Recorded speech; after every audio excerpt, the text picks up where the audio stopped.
आज पवित्र मकर संक्रांति।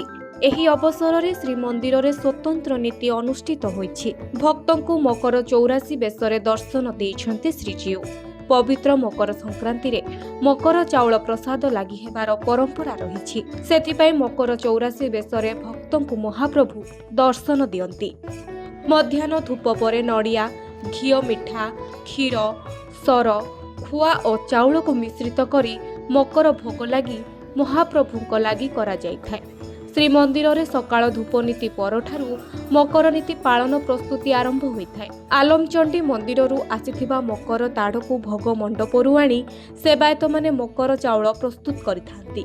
श्रीक्षेत्र रे महाप्रभुଙ୍କ 12 मासरे 13 पर्व पालन हुए बोली कथा रहिछि। एही पर्व गुड़िक मध्यरु मकर अन्यतम बोली कुहा जाय।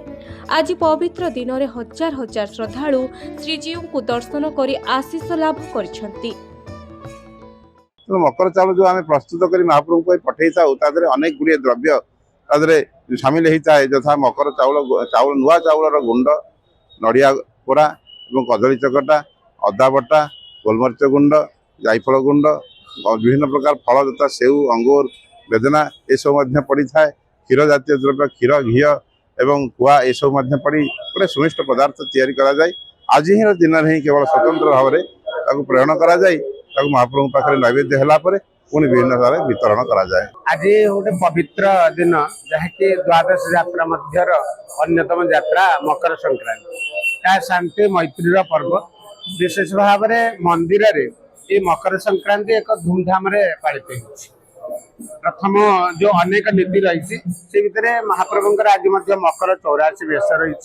काली नवांक बेढ़ा थिला। नवांक बेढ़ारे महाप्रभुंर नवांक बेढ़ा होता नवांक बेश आज मकर 84 बेश। श्रीमंदिर को भक्तंकर आगमन को दृष्टि रखी प्रशासन पक्षरु समस्त व्यवस्था करा जायछि। भक्त माने श्रृंखलित भाव में महाप्रभु को दर्शन करने पाई पुलिस प्रशासन तरफरु कुहा जायछि।